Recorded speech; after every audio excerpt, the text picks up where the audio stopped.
Bueno, pues estoy muy contenta de estar aquí, la verdad, porque creo que es unas conferencias de tantísimo nivel y me hace especialmente feliz porque también hay personas que para mí las he escuchado y son referentes, ¿no? También siento que estamos aquí como en una maratón, ¿no? Porque estamos, o sea, yo hoy para llegar a Barcelona he tenido que, bueno, hacer todo un recorrido porque había gente corriendo y digo, bueno, nosotros estamos en otra maratón, ¿no? Que es la maratón de la conciencia, porque llevamos aquí horas, contenido, ¿no? Y como cosas que espero que también queden muy, muy impregnadas en vosotros y vosotras. Y bueno, pues se ha hablado mucho del proceso de morir, se ha hablado mucho de la muerte. Ahora Basilis también nos ha abierto a este nivel tan especial, ¿no? Y tan desde la física, pero como que nos entramos en la metafísica, ¿no? Y yo voy a intentar bajarlo a la experiencia humana, ¿no? La parte humana, porque en realidad todos tenemos estas diferentes como dimensiones en nosotros, desde lo pequeñito, desde lo humano hasta lo más trascendente y lo que nos une a un nivel de conciencia universal, ¿no? Pero sí que, para empezar, quisiera agradecer el trabajo de Eva Caballero, que está aquí liderando este tema con tantísimo empuje, ¿no? A Mario también, su pareja, a la Fundación Meta. Y, como no, también quisiera agradecer a todas esas personas que he podido acompañar y que para mí pues es como el mayor privilegio, ¿no? Porque siento que es donde más he podido aprender y donde me han mostrado cosas de una experiencia vital que yo tendré que pasar en algún momento o que tendré que acompañar en personas queridas, ¿no? Entonces, yo siempre tengo como eso muy presente, ¿no? De esa gratitud hacia esas personas, ¿no? Que he podido acompañar, por suerte. Y yo quisiera empezar con una pregunta. Y la pregunta es, ¿cómo es morir? ¿Cómo es morir? ¿Cómo es la vivencia de morir? ¿Cómo es la vivencia interna de morir, del que muere? ¿Cómo es ese paso? Y para mí esta pregunta siento que ha guiado mi vida. Igual soy un poco friki, ¿no? Pero este tema siempre me ha interesado, porque me ha interesado conocer qué es eso, ¿no? ¿Qué vivimos? ¿Qué vive la persona cuando está en ese umbral? Porque en realidad para mí ha sido y es un camino espiritual, en el sentido de que indagar en lo que sucede allí, indagar en lo que pasa en el momento de morir, es indagar en lo que pasa en la consciencia, en lo que somos, en lo que está más allá de nosotros, ¿no? En esa esfera más amplia, pero que también está aquí, de alguna manera. Y bueno, me gusta empezar con esta pregunta, ¿no? ¿Cómo es morir? ¿No? Que a lo mejor cada uno ahora tenemos una idea o tenemos una sensación, ¿no? Y también todas estas charlas son formas de empezar a conectar, ¿no? con todo eso, ¿no? Con esta experiencia tan humana, tan íntima, tan profunda y a la vez tan trascendente. Y quiero empezar con una frase de Milarepa, este yogui del Tíbet, ¿no? Que a mí me encanta esta frase, ¿no? Que dice: llevado por el horror a la muerte, me fui a las montañas. Medité y medité sobre la incertidumbre de la hora de la muerte hasta captar la fortaleza de la inmortal e infinita naturaleza de la mente. Ahora todo miedo a la muerte se ha desvanecido y acabado. Claro, ¿qué nos muestra, ¿no? La naturaleza de la mente, desde la visión budista, es ese ser más amplio que en realidad somos y que en realidad ya somos aquí ahora.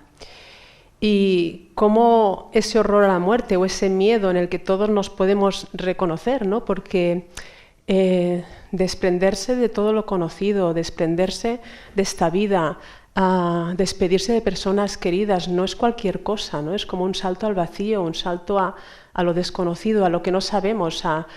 Entonces, cómo ese horror, ¿no? Desde la visión de Milarepa, lo lleva a ese trabajo interno hasta descubrir que hay algo que es eterno, que nos trae a la vida y nos da profundidad a la vida. Y como en mi caso acompaño sobre todo muertes anunciadas, ¿no? Muertes debidas a un proceso de enfermedad, muertes en las que hay un proceso previo, ¿no? También son momentos en los que la persona conecta con la máxima vulnerabilidad, con la fragilidad. Pero ¿quién de aquí no se ha sentido en algún momento frágil o vulnerable por alguna cuestión, ¿no? Y cómo en esa fragilidad nos podemos descubrir como humanos, ¿no? Como que todos tenemos esa fragilidad, pero sí que cuando hay una situación de enfermedad física o a veces también mental, se produce esto como estas pérdidas, ¿no? Esto que se desprende en la persona de cosas con las que antes se identificaba. Quizás antes podía hacer de abuelo y ya no puede hacerlo como antes, ir a recoger a los niños. Quizás ha cambiado su imagen física debido a la enfermedad. O quizás ya no puede seguir trabajando la persona. Es decir, todas esas pérdidas que se van desprendiendo de la identidad de la persona y que la confrontan de alguna manera con una vivencia difícil de sufrimiento. Porque aunque si pensamos en el momento último, ¿no? o en la transición última, a veces puede haber como esta idealización o esta parte de ver la muerte como trascendencia, apertura, que lo es, pero ¿y qué pasa en el antes, ¿no? Y nuevamente el tiempo de enfermedad es tiempo de sufrimiento, es tiempo también de conexión, a veces con aspectos más profundos, pero es tiempo de vulnerabilidad, fragilidad y sufrimiento debido a todo eso que se va desprendiendo en la persona, ¿no? Y la cuestión es cómo eso lo va transitando la persona, qué es lo que le provoca y qué es lo que le ayuda a trascender ese tipo de sufrimiento.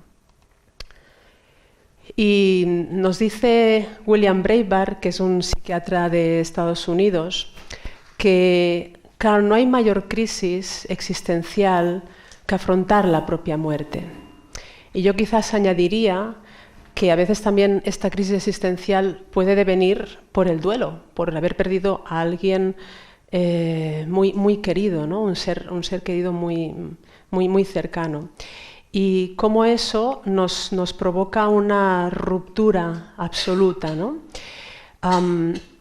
Desde el momento en que una persona sabe de un diagnóstico fatal, hay una ruptura en su vida.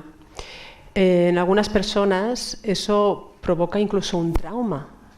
Yo recuerdo una chica, ¿no? que me comentaba, me siento como si fuera un conejo asustado en la carretera y está viniendo un camión a toda velocidad hacia mí, ¿no? Imaginaros qué situación tan traumática para ella, el saber de su enfermedad, que se sentía como paralizada, asustada, y cómo ese trauma lo tiene que transitar la persona, ¿no? Entonces, hay esta crisis individual, pero también hay una crisis familiar, una crisis del entorno que muchas veces no se atiende por falta de tiempo, por falta de mirada de esta crisis global, ¿no? Pero todo el sistema alrededor de la persona va a entrar en crisis, todo se tambalea. En esos momentos pueden haber como cosas buenas que surjan, puede haber como incluso más fuerza en la familia, más conexión, resolver temas pendientes, o en otras familias los lazos se van a resentir o incluso se van a romper todavía más. Entonces, no siempre es bonito lo que pasa, no siempre es fácil. A veces hay situaciones muy, muy complejas en la vivencia individual y en la vivencia de la familia, entendida como familia como entorno, no solo como la familia consanguínea.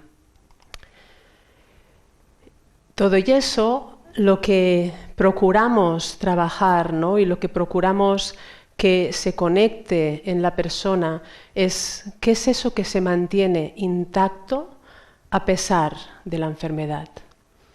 Es decir, que la enfermedad provoca tantísimas pérdidas, tantísimos desprendimientos, pero ¿qué se mantiene intacto, ¿no? ¿Qué hace sentirse a la persona que puede estar en contacto con lo que se llama su parte sana, su persona, lo que es ella más allá de la enfermedad, ¿no? Y ahí está un poco uno de los secretos, ¿no? Que sabemos que ayudan en el proceso de enfermedad y de morir, cuando uno puede transitar esas pérdidas, transitar todas esas emociones que comportan las pérdidas y que a ratos vendrá con tristeza, con rabia, frustración, con miedo, pero que en algún momento, si eso se transita, también la persona puede ver en algunos puntos, ¿no? Cosas que le hacen sentir ella misma, ¿no? Como, vale, esto no lo puedo hacer, esta ya no soy yo, esto ya no forma parte de mí, pero yo me sigo sintiendo yo misma porque tal, ¿no? Y este punto es importante, ¿no? Porque estamos en este momento vital de despojamiento, ¿no? De todo, que a la vez puede llevar a la persona, y que más de una la lleva, a conexión con lo que es esencial, ¿no? Con lo que es más nuclear, ¿no? Que a veces en la enfermedad es como que van cayendo capas, ¿no? Van cayendo todo eso, que envoltorios de cosas que igual en el día a día para nosotros son muy importantes, pero que pierden el sentido o que dejan de ser el sentido de la persona cuando se despojan y se va conectando a veces con un sentido más nuclear, ¿no? Más básico y más importante y validoso para la persona. Y aquí os quería traer a Harvey Max Chochinov, que es otro psiquiatra que trabaja en paliativos, haciendo mucha investigación acerca de lo que él llama cómo preservar la dignidad de la persona. Y él nos habla, ¿no? De que preservar la dignidad significa que ayuda a cada ser humano en concreto a sentir que se respeta su esencia como individuo en la situación que le toca vivir. Es decir, que sea lo que estemos viviendo, lo que esté viviendo la persona, cómo sentir que lo que ella es se respeta.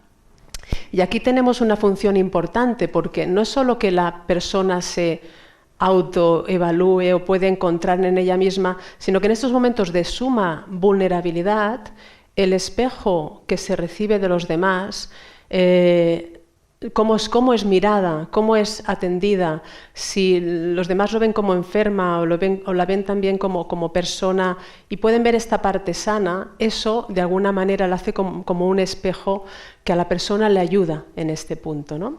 Porque la conecta con esta parte esencial.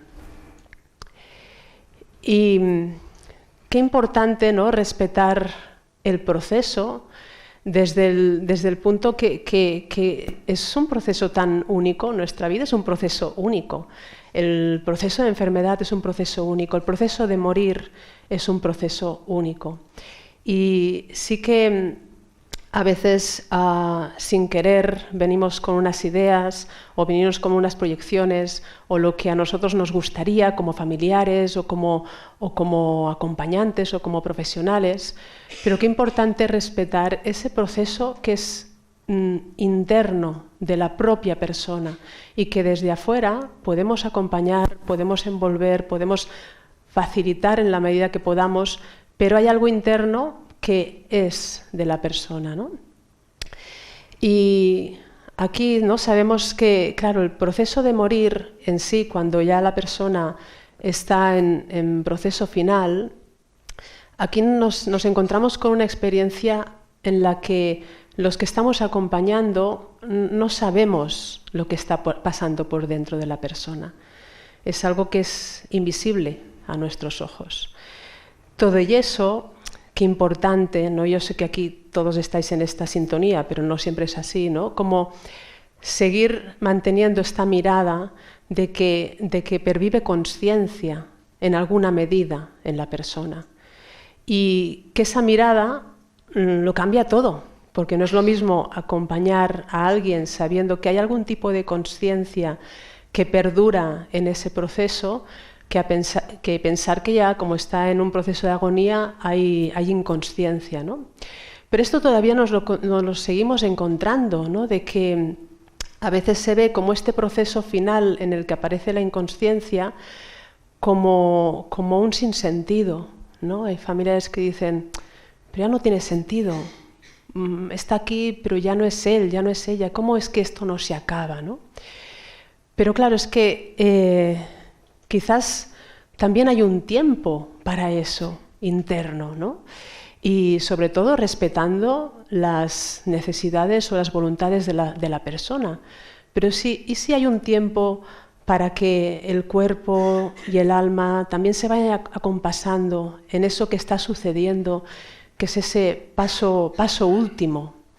Y las medicinas ayudan, por supuesto, si se necesita, pero a la vez, ¿cómo contemplar eso como un momento íntimo de la persona que va a ser a su ritmo, a su manera, no quizás como queremos, y que desde ahí podemos acompañar desde la otra orilla, ¿no? Sin saber muy bien lo que está pasando por dentro, pero sí sabiendo que hay una conciencia ahí que perdura y que puede percibir de muchas maneras.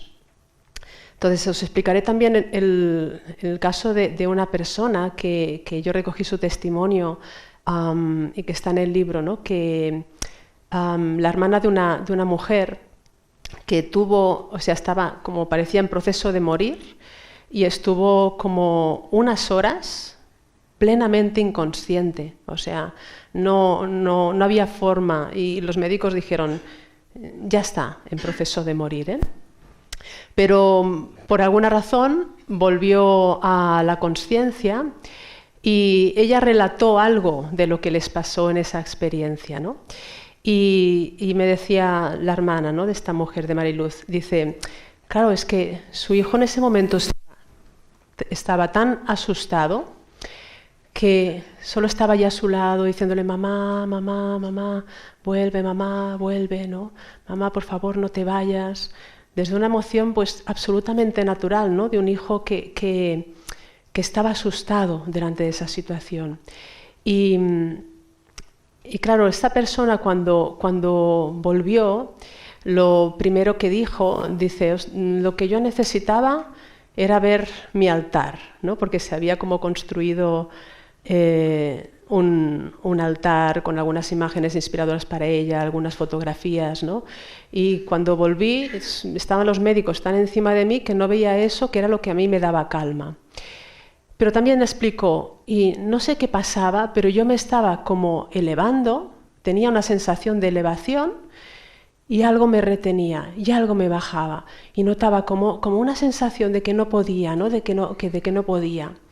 Entonces, ¿cómo en esos estados puede haber tal apertura que nosotros no vemos, no es visible para nosotros, pero que la persona puede percibir, quizás porque está también con los sentidos muy diferentes? Ella tuvo como una percepción acrecentada de lo que estaba pasando, pero de alguna manera lo percibió, ¿no? Entonces, ¿cómo tener eso presente cuando estemos acompañando y respetando ese proceso tan individual e íntimo de la persona? Y aquí un testimonio, ¿no?, de una hija que nos explicaba, ¿no?, si mi madre pudiera dar algún consejo a quien se encuentra cercano a la muerte, pienso que le diría, déjate llevar, deja hacer tu cuerpo, él sabe. En eso ella fue una maestra. Y cómo Eso es algo que también nos trae, ¿no? El proceso de morir es un proceso muy esencial, ¿no? Decía ayer Tío, es un proceso muy simple. En realidad es así, si no se complica. Pero cómo volver a esa experiencia sensorial, ¿no? Que cuántas veces estamos también peleados o desconectados de nuestro cuerpo. Y en el proceso de enfermedad también hay un proceso de que se acompasan, ¿no?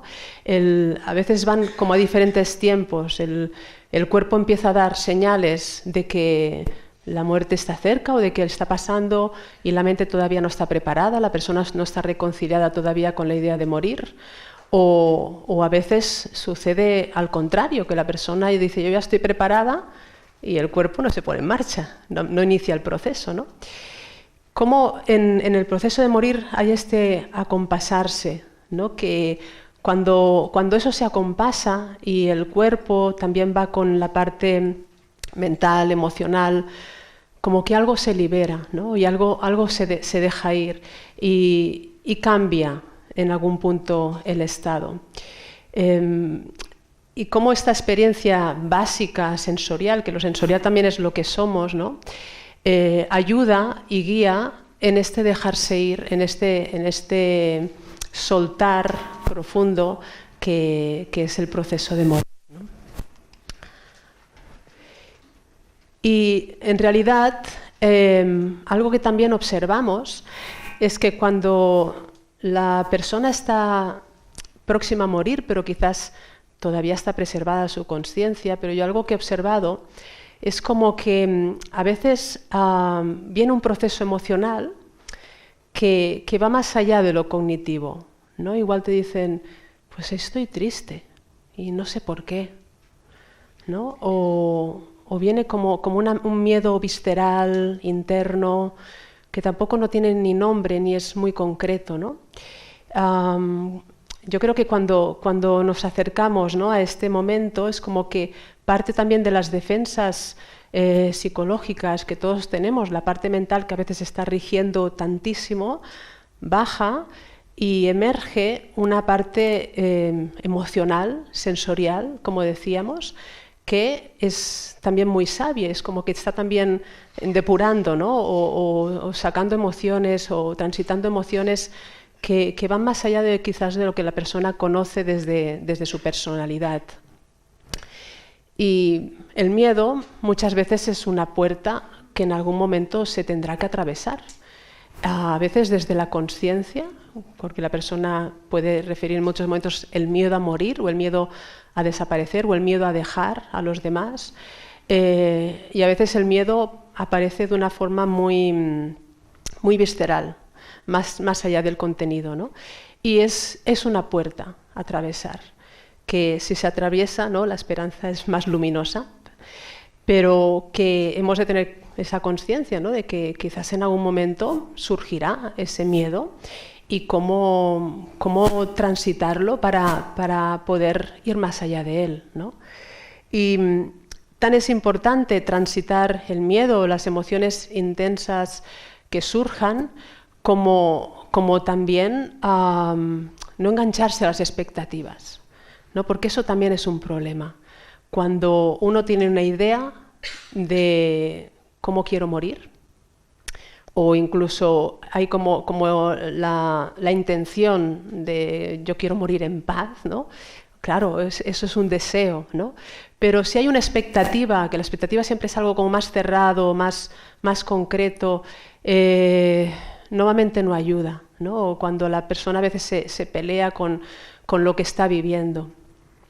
Y aquí recuerdo a una mujer, ¿no?, que ella tenía convicciones espirituales muy profundas, hizo un proceso, ¿no?, de enfermedad con mucha calma porque tenía esas convicciones, pero por la razón que sea le tocó vivir un proceso largo de estar encamada. Y ella, recuerdo que decía, es que yo no sabía que esto costaba tanto, ¿no? Yo no sabía que esto era tan difícil.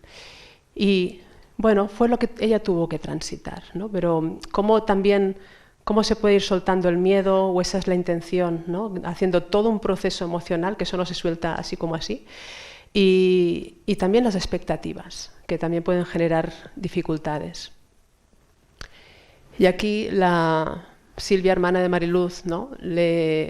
Cuando Mari conectó realmente con que se iba a morir, que era una persona que había tenido muchísimo miedo a morir, su hermana le preguntó, pero Mari, ¿tienes miedo a morir o miedo a faltar? Y ella, tras pensarlo un poco, contestó, miedo a faltar. Entonces las dos decidimos atender todo aquello que le preocupaba, pues era ahí donde estaba realmente su dolor. Y cómo a veces cuando el miedo lo podemos trabajar de forma cognitiva, ese miedo que es como un monstruo enorme que no tiene forma, concretarlo, ¿vale? ¿Qué es lo que da miedo ahora? ¿Qué te asusta? ¿Qué es lo que temes? ¿En qué te preocupa? Podemos ayudar como a darle una forma más concreta y desde ahí trabajarlo, ¿no? Y ayudar a la persona, en este caso con Silvia, que era una fabulosa acompañante de su hermana. Y este tema, ¿no? La aceptación no es la meta, es el camino. ¿Y qué quiero decir con eso? ¿No? Porque sí que parece que la aceptación fuera como el resultado, ¿no? O que si transitamos por las diferentes emociones, pues en algún punto se llega a la aceptación. No siempre es así. Yo he visto muertes en paz en las que no había tal aceptación. Y a veces porque pensamos en una aceptación casi como desde la cabeza, pero hay personas que incluso sin ser conscientes de que están muriendo, también se sueltan, ¿no? Entonces hay que abrir la mirada porque hay experiencias y vivencias múltiples. Pero sí que, con lo que decía antes, ¿no? Si pretender la paz o la aceptación puede ser más un obstáculo que una facilidad, ¿no? Y en realidad, ¿me escucháis? Sí, vale, es que ha cambiado como el sonido.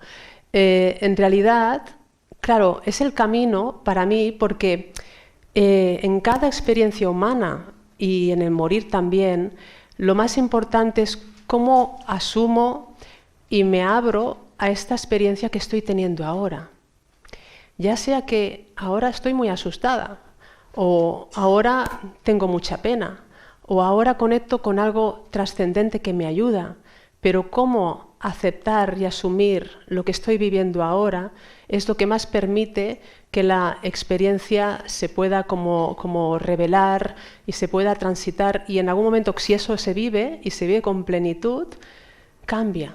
Algo se va transformando, pero no se transforma porque yo quiero que se transforme y porque quiero llegar a la aceptación, sino porque se transforma desde dentro. Y claro, en la aceptación también hay este tema de que muchas veces nos encontramos con una aceptación más cognitiva en la que quizás la persona dice, bueno, yo asumo esto que me está pasando, ¿no? Y es algo también tan humano, ¿no? Porque seguramente es algo que le ayuda en ese proceso que está viviendo tan difícil. Pero la aceptación integrada, a mí me gusta decir que es como un fruto maduro que cae por su propio peso. Entonces necesita maduración, la aceptación. Cuando es cognitiva puede ser más rápida, más instantánea, o sea, más instantánea en el sentido de que la persona llega más rápido a ello. La que es integrada normalmente necesita un proceso de maduración interno hasta que eso cae, ¿no? Y cuando realmente hay esa aceptación integrada, no significa que a la persona le guste lo que está viviendo. Seguramente diría, yo no quiero morir, yo preferiría vivir más tiempo. Pero siendo que esta no es mi experiencia deseable, lo que yo desearía, sé que esta es mi realidad y la asumo. Y allí es como que hay una parte de batalla interna que cesa y que ayuda a la persona. Y los padres de Arnau comentaban, ¿no? Arnau no podía hablar y nos señaló en un abecedario, no tengo ganas de vivir. Repitió la frase para que nos quedara bien claro. Hasta entonces había batallado por él y por nosotros, pero tuvo el valor y la lucidez de reconocer que esta vez no iba a ser así. Y qué difícil es este giro, ¿no? Este giro en el que la familia o la persona están ubicados en la supervivencia, a ver si puede sobrevivir la persona, a ver si puede vivir más tiempo. Tenemos que intentar curar, imaginaros, en el caso de un hijo, ¿no? Y este giro que se produce en el que de golpe se asume de, vale, estamos en otro paradigma. O sea, esto no va a haber curación, sino que esto es un camino que nos lleva al proceso de morir. Y cómo cuando la persona lo asume, qué importante es que el alrededor también acompañen, que no tengan miedo en ese momento y reconozcan esa valentía, ¿no? De que está viendo de que no, de que su vida se está acabando, ¿no? Y que como los que están acompañando parece que no hacen nada, pero hacen mucho si también lo asumen y de alguna manera envuelven a la persona con su cariño, ¿no? Con su atención y no luchando con eso que está sucediendo, ¿no? Que yo pienso que es muy difícil y a la vez muy importante. Es un regalo de amor, ¿no? Y sí que cuando aparece la paz, sea como sea que aparezca, algo se revela, ¿no? Algo se desvela. Y en algunas personas quizás será algo casi imperceptible, ¿no? Pero los que están allí te dicen, yo noté como que algo cambiaba en la atmósfera de la habitación, como que de golpe había una placidez, ¿no? Estaba todo más tranquilo, su rostro estaba más tranquilo. O a veces hay personas que lo pueden explicar y lo pueden referir o incluso tener estas experiencias de conexión trascendente, ¿no? Y la propia persona que está muriendo puede explicar, bueno, ahora estoy viendo ahora, o siento que me siento en paz, estoy aliviado, estoy aliviada. Pero sí que cuando esto aparece, y aparece antes de que la persona muera, porque seguramente en algún momento del proceso esto será, ¿no? Habrá algún tipo de paz, algún tipo de paz en ese sentido de calma de espíritu, de hondo soltar. Cuando aparece antes, sabemos que beneficia tanto a la persona que está haciendo el tránsito como a los del alrededor. Y yo digo que a veces estas personas es como si nos abrieran la puerta a la trascendencia, ¿no? Porque su propio estado, desde nuestras neuronas espejo, también lo detectamos, también lo vivimos y podemos entrar en un estado expandido de conciencia acompañando. Porque la persona, cuando está en paz, hay expansión de conciencia. Y eso nos toca a todos los que estamos ahí, y a lo mejor también en la distancia. Y citando a Elizabeth Kubler-Ross, ¿no? que es también una referente en este ámbito, ¿no? Poco antes de la muerte se manifiesta una plácida solemnidad. Y a mí me gusta pensar, ¿no? en el momento del morir, en el que puede haber mucha fragilidad, ¿no? Incluso se puede ver un cuerpo como que va perdiendo fuerza, que va perdiendo muchas partes de su ser, ¿no? Pero que hay una solemnidad, ¿no? Es un momento simple y a la vez extraordinario. Tiene esa simpleza natural, tan natural, pero a la vez como un momento extraordinario, en el que si los que acompañamos estamos abiertos en nuestra percepción, podremos sentir o acompañar a la persona, también notando nosotros mismos qué es lo que está sucediendo ahí en ese tránsito. Y también son momentos en los procesos de finales en los que, claro, todo lo que es nuestra parte racional, ¿no? Empieza a no funcionar tan bien, por suerte. Entonces, hablamos de que aparece todo lo del cerebro subcortical, ¿no? Toda esta parte, sistema límbico, ¿no? El reptiliano, que es toda la parte que percibe la realidad desde lo emocional y desde lo sensorial. Y cómo desde ahí a veces la persona puede tener diferentes tipos de experiencias. A veces hay experiencias en las que puede tener visiones, algunas no tan agradables, ¿no? Me gusta mucho una frase de Joan Halifax, ¿no?, que habla que el morir es una experiencia psicoespiritual en el que pueden haber experiencias muy placenteras de apertura, cuando hay apertura espiritual, pero también pueden haber experiencias difíciles cuando se está transitando en algún aspecto lucha, ¿no? Como que hay alguna lucha interna, ¿no? Y aquí el inconsciente, o esta parte que es como más profunda de nosotros y también más sabia, hace que emerjan contenidos, ¿no? A veces hay personas que tienen visiones de guerras, ¿no?, o de catástrofes, o de lucha interna. Sí que sabemos que si eso en algún momento se transita y aparece como esa parte más de paz o de rendición o de liberación, suele entonces entrar en un terreno que llamamos más transpersonal, en el que hay una experiencia muchas veces, pues eso, de una apertura, ¿no? De una apertura que entonces pueden venir más visiones o experiencias relacionadas con sensación de luz, de paz, de visiones, ¿no?, como más de personas queridas que han fallecido o angelicales. Y aquí el testimonio de Carlos, ¿no?, que nos explica lo que estaban haciendo mientras acompañaban a su hija. Dice: toda nuestra actitud expresaba: estamos aquí contigo, te queremos, aceptamos que te tienes que ir y estamos contentos porque te vas bien. Se lo decíamos con flores, con velas perfumadas, manteniendo un ambiente de calma y silencioso. Su habitación era como una iglesia. Toda esa atmósfera era un mensaje directo a su inconsciente, mucho más profundo que las palabras.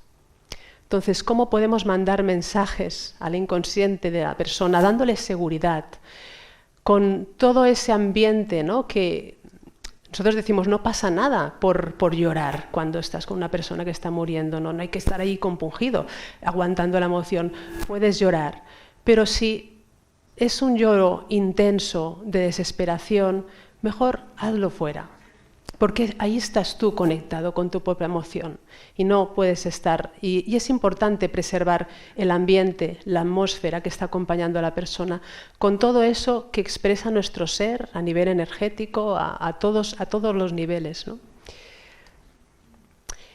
Y con este envoltorio, de alguna manera, que podemos ofrecer, yo creo que lo que se puede facilitar, también respetando el proceso de la persona, es que poco a poco se vaya abriendo en confianza, ¿no?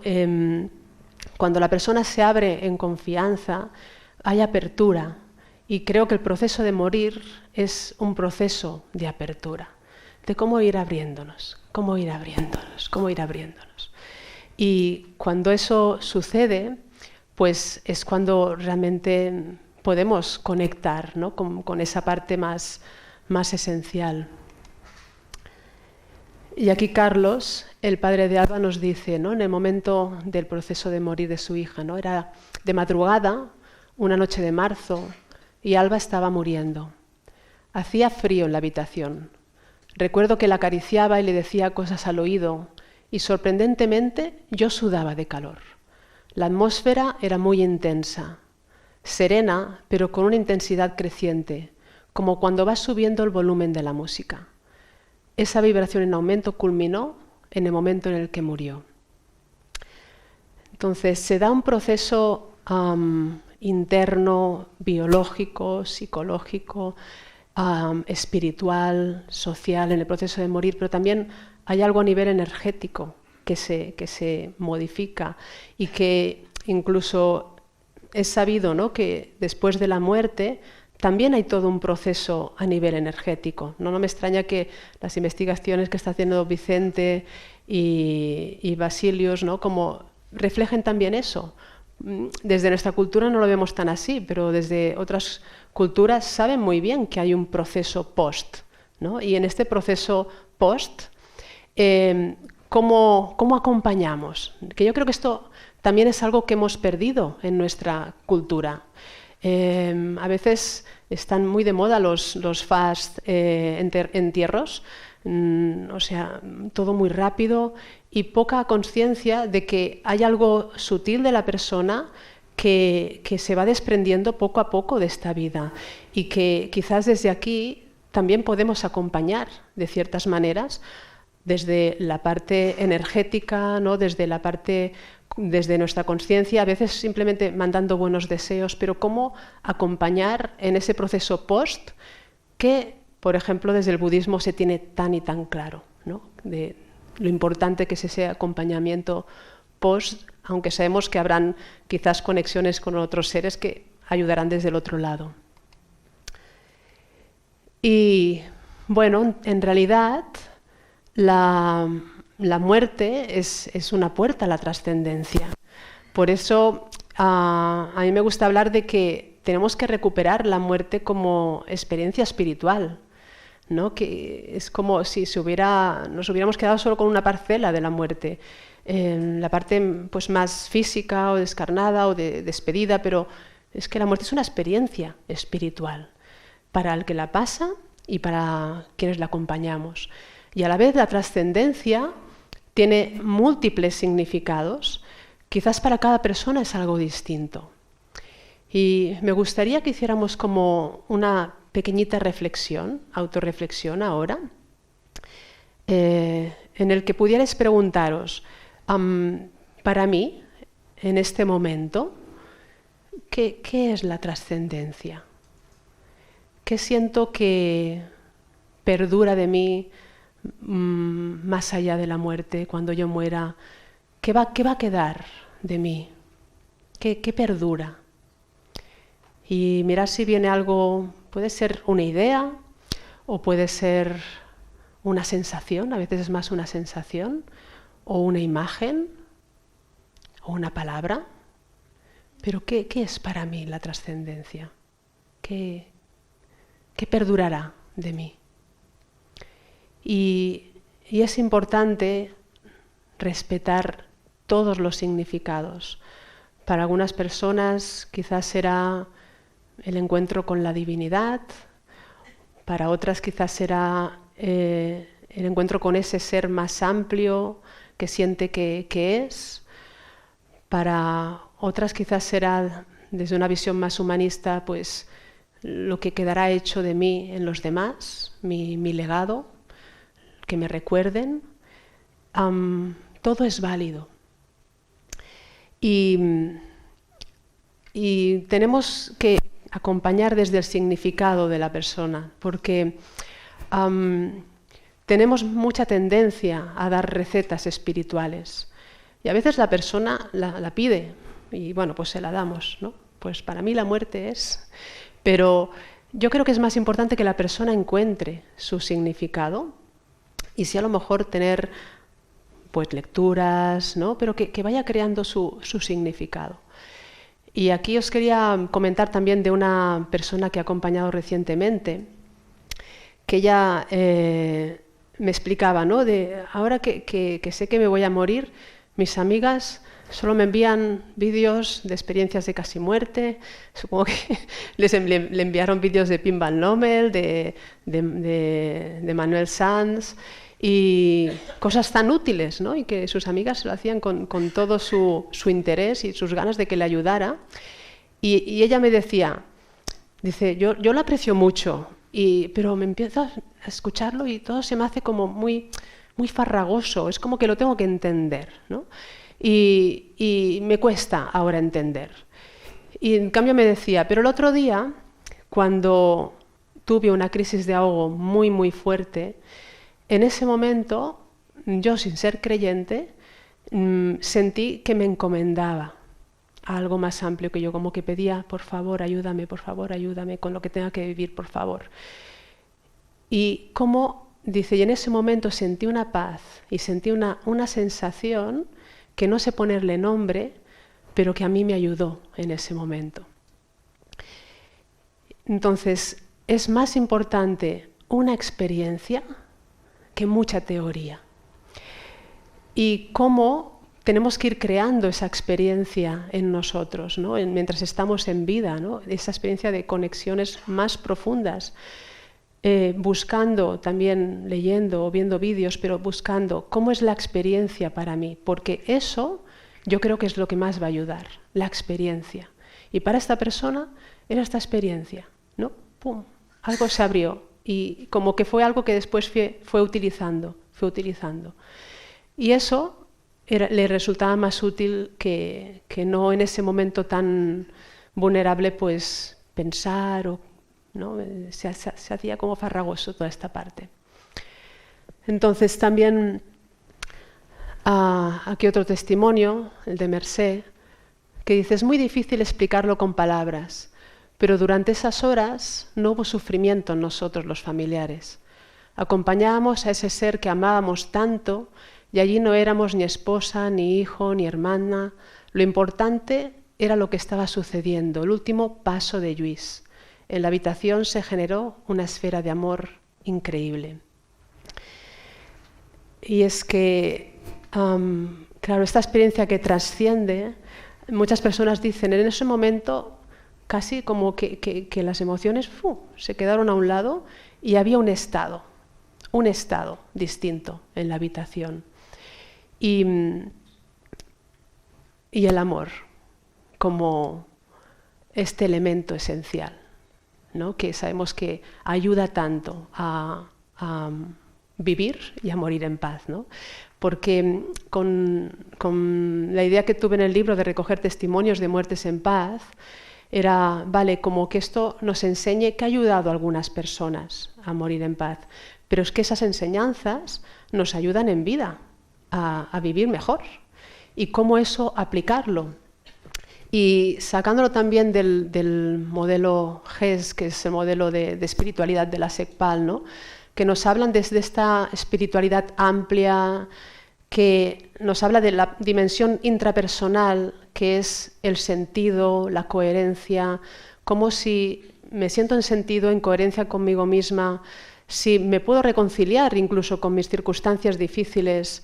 Esa es una parte, ¿no? de ese amor con una misma, ¿no? De que eso se pueda realizar en vida y en el proceso de morir. Pero también hay esa otra esfera más amplia, que es la interpersonal, y que sabemos, ¿no? Que muchos asuntos pendientes, aunque uno piense a veces en temas prácticos, pero muchos asuntos pendientes que refieren las personas cuando están en proceso de enfermedad o de morir, son relacionales. Es que nuestros temazos son las relaciones.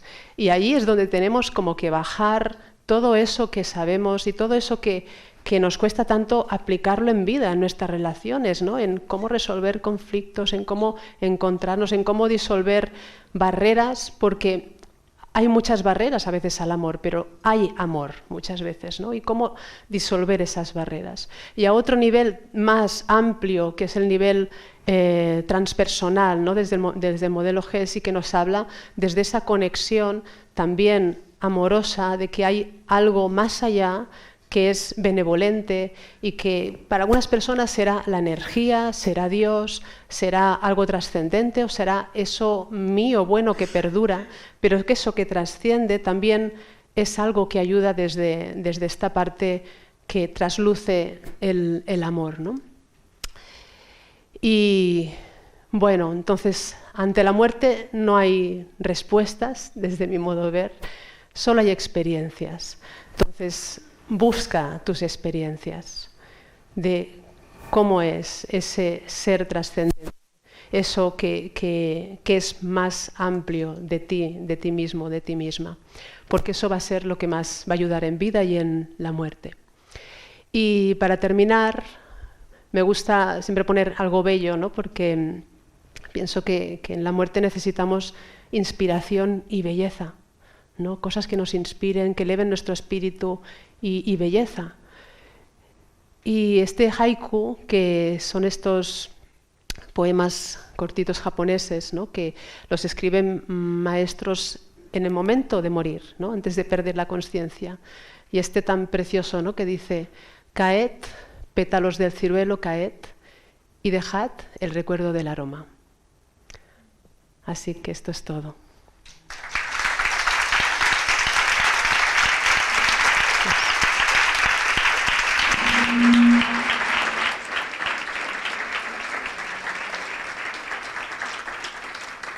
una ponencia llena de sentimiento y de realidad. ¿Existe alguna pregunta? ¿Hay alguna pregunta por ahí?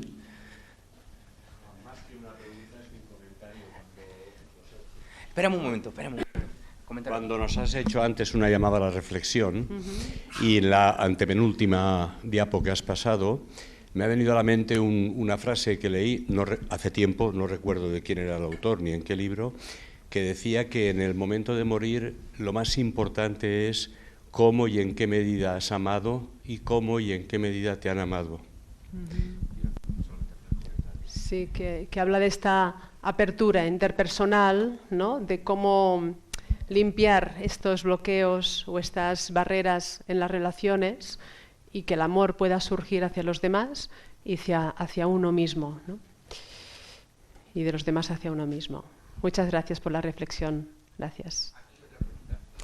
Muchísimas gracias. Ha sido preciosa, conmovedora, práctica, útil. Me ha encantado. Entonces, la pregunta concreta es, has dicho que en el proceso, hay un proceso post que los budistas tienen muy claro, cuando estabas hablando a nivel energético, y si puedes ampliar un poquito esto, cómo los budistas acompañan este proceso post.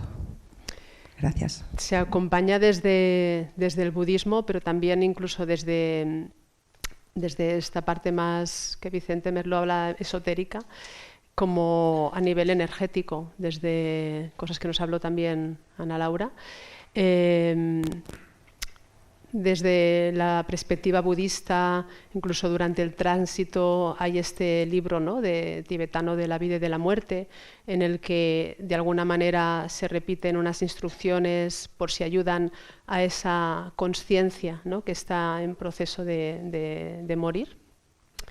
Y también tiene muy claro que en el momento, o sea, que hay la muerte física, pero ellos, tampoco soy tan experta, me sabe mal porque si hay un experto en budismo igual, pero sí que hay un proceso a un nivel energético en el que hay unos signos que para ellos son muy claros y que los pueden observar, de un proceso en la consciencia hasta que se desliga completamente del cuerpo. Entonces hay unos signos físicos que existen. Entonces sí que de alguna manera por eso para ellos es tan importante después de que el cuerpo cesa su actividad corporal, ¿no?, mantener el cuerpo a poder ser sin ser tocado, porque en la mayoría de nosotros seguramente no se va a producir, pero en los grandes, en los seres realizados, entienden que en ese momento están en pleno momento, ¿no?, de iluminación, ¿no?, entienden la muerte como un proceso en el que puede haber una mayor realización, cada uno a su escala, pero es como un momento ¡pam!, ¿no?, que se abre esa iluminación y después se vuelve a cerrar, y en algunas personas esa iluminación queda y entonces sí que ya trascienden completamente sin tener que volver a hacer el ciclo de vida y muerte. Pero es algo muy complejo, pero sí que tiene muchas prácticas, ¿no?, como la práctica de Powa, y sobre todo también ellos consideran, ¿no?, solo el hecho de tener presente a la persona, como para simplificarlo, ¿no?, tener presente, ¿no?, y como de alguna manera acompañarla a veces solo con buenos deseos hacia ella, ¿no?, de que pueda como realizar su viaje, porque es como algo que es paulatino, este alejamiento. Pero sí, hay libros que igual te lo podrían explicar con más detalles si te interesa, y lo tienen muy estudiado, la verdad es que sí. Está muy, muy estudiado la cartografía de lo que sucede. Y sí que también a nivel energético, ¿no?, que esto lo he aprendido con mi maestra, que igual me está viendo online, se lo dedico a ella, que también hay un proceso en los chakras, ¿no?, que se van apagando los chakras progresivamente, y después también hay un proceso de elevación, es decir, somos este cuerpo físico, pero somos mucho más que este cuerpo físico, hay unos cuerpos sutiles que se comentan, y hay una elevación en estos diferentes cuerpos sutiles y de alguna manera, después de que se produce la ruptura del cordón de plata, sigue esta elevación. Entonces, a veces hay formas, ¿no?, como de procurar conectar con esa conciencia para favorecer en algún punto esa elevación, y después ya cuando llegan a ciertos niveles ya simplemente va solo. Hola, buenas, muchas gracias por la charla. Te quería Gracias. preguntar que si a lo largo del proceso de acompañamiento con tus pacientes, alguno de tus pacientes te ha contado pues, alguna experiencia pre-mortem, y que si son similares las características a las que cuentan las personas que han vivido las ECM. Gracias. Sí. Bueno, he acompañado personas que habían tenido ECMs. La mayoría lo tienen como una referencia que les ayuda muchísimo, menos una, que había tenido una ECM terrorífica, que también existen. Hay pocas, hay menos, pero existen, porque es como en la expansión de conciencia, pues se encontró con cosas complicadas. Pero lo que te refieres, me imagino que dices en estas experiencias como pre-mortem, ya cuando están en el proceso de morir. Varias veces, sobre todo lo que he escuchado, me acuerdo mucho de una persona que tampoco tenía ninguna creencia en particular, ¿no?, pero sí que me hablaba mucho de sensación de elevación, ¿no? O sea, sensación de sentir como que algo de ella misma se elevaba y se iba expandiendo, y que se sentía especialmente y raramente bien, como más liberada de los dolores, de las sensaciones. Y sí que en algunas personas también en este umbral, o sea, esto es algo que además conocen todas las personas que trabajamos en paliativos, ¿no?, que hay más sueños con personas que han fallecido, o hay visiones de las personas que han fallecido, o hay sensación de presencia de personas que han fallecido, y eso nos lo encontramos de forma bastante común. Y incluso personas que yo de alguna manera también noto cuando alguien está muy en ese momento del proceso como ya preparatorio, cuando igual haces una pequeña meditación y su estado de conciencia enseguida ya es muy expandido. O sea, entran en la meditación con una profundidad, y de esto me acuerdo mucho de una mujer, no estaba tanto en últimos días, ¿no?, pero sí que recuerdo entrar en su habitación. Yo voy a los domicilios, y solo entrar, era la primera visita, yo era la psicóloga, y me dijo, no me pienso morir, ¿no? O sea, como diciendo, no me hables de este tema que no quiero hablar. Y lo único que hicimos fue una pequeña respiración, meditación, pero entró tan profundo que ella misma se dio cuenta de dónde estoy, qué es lo que me está pasando. Y desde esa conciencia, ¿no?, recuerdo que claro, pues se puso a llorar, pero también se puso a decir, bueno, todo lo que tengo que arreglar, ¿no? Y entonces es un estado mucho más abierto, y pueden haber múltiples experiencias. Ahora me ha venido esta, no sé por qué, pero como eso preparó su estado, ¿no? Solo como entrar, conectar, algo se conectó desde la certeza y se liberó. Y no fue nada transpersonal, pero también fue importante. Sí.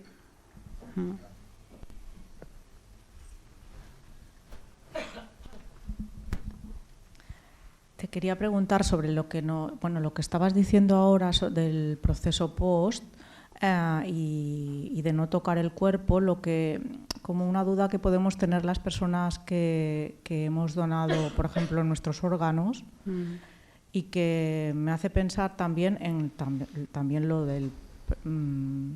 que acabas de decir, porque bueno, no sé, últimamente he pensado sobre eso, porque además tuve un accidente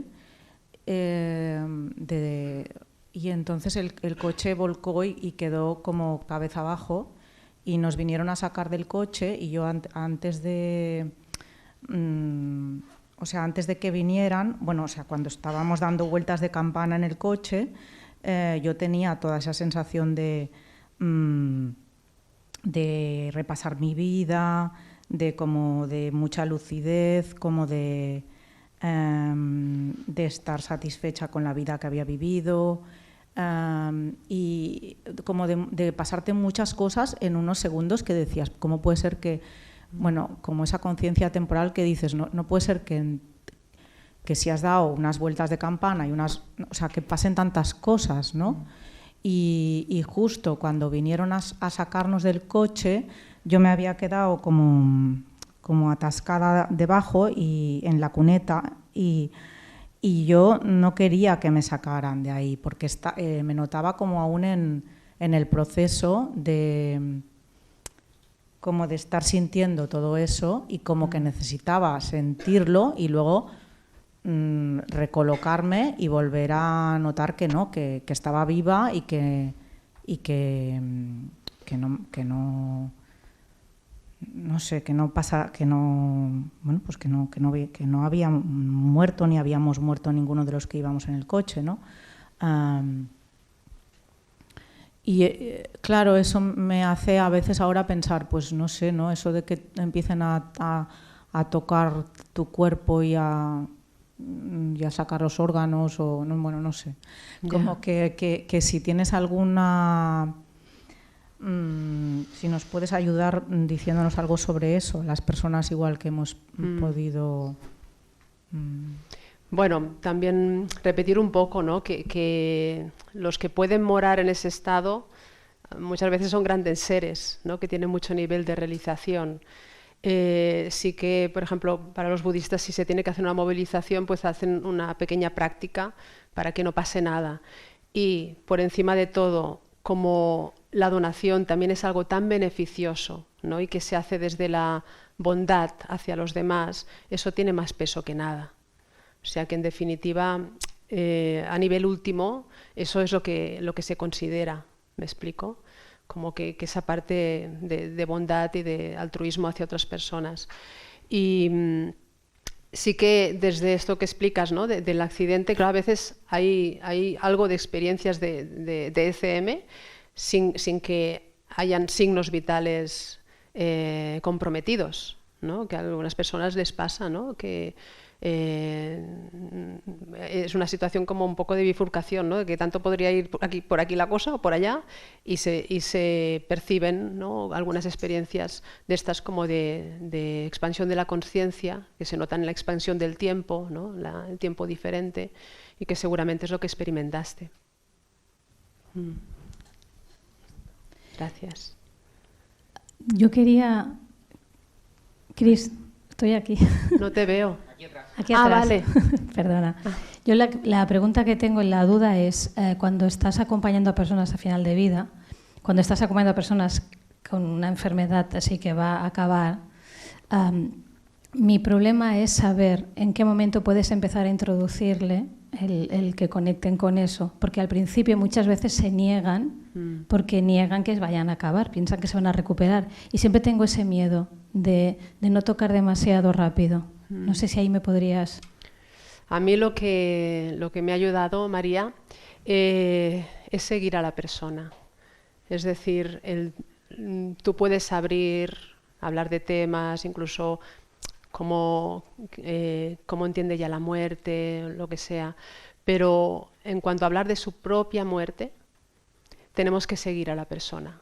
Si la persona no lo abre, podemos estar ahí, ¿no? Y entonces, en cuanto ella lo abre y lo habla, ahí entramos, ¿no? Y la persona también ve cuando alguien es receptivo a poder hablar de ello, pero si no lo nombra es porque cuesta mucho y porque es algo muy difícil, y a veces necesita pues mucha confianza o haber pasado más en su proceso. Entonces, eso es algo que a mí me ha ayudado, no nombrar su muerte, aunque a veces tenemos esta cosa de los médicos, ¿no? De que esté, como dicen, ajustado, que esté ajustado, que esté ajustado. Y bueno, pues oye, es que algunos se ajustan a su manera, ¿no? Y Carlos, ¿no? Que el padre de Alba también, él siempre dice, ¿no? Como que importante preservar la esperanza. Y hay personas que necesitan estar cogidas a la esperanza, y si les quitas este bastón puede ser devastador. preservarla y cada uno se va ajustando, ¿no? Y te va a salir una parte de un escrito de Carlos que habla muy bien de esto, ¿no? De cómo sabiendo, hay personas que no hablan de ello, pero saben y no quieren ponerlo en palabras. O hay otras que prefieren no saber. O hay otras que necesitarán hablar mucho de ello. Y entonces, si hablan de su muerte, estamos ahí para hablar. Si no, la seguimos. La seguimos. Gracias, María. Tenemos la última pregunta por aquí y nos vamos al descanso. Sí, voy a ir rápida. Mi madre faltó el mes pasado y tuve que decidir y decidí llevarla a paliativos.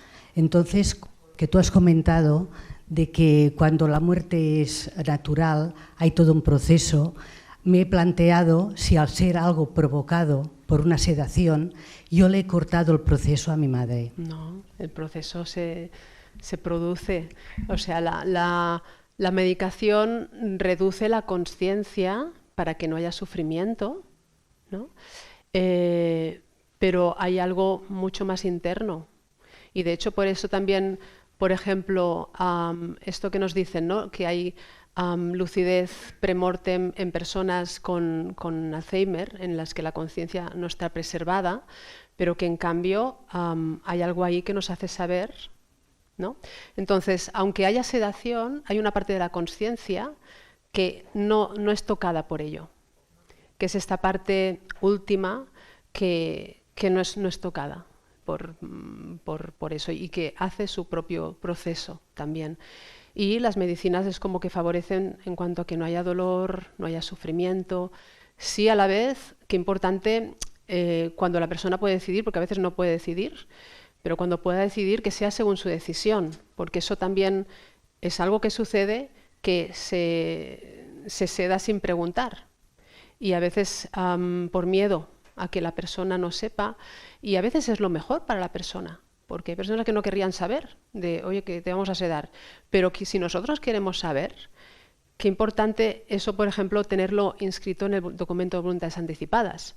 Porque a veces, por preservar esta idea que tenemos de que si hay conciencia, hay sufrimiento, se tiende a sedar y quizás no es el deseo de la persona. El mío, por ejemplo, no lo sería. Yo prefiero que me lo digan.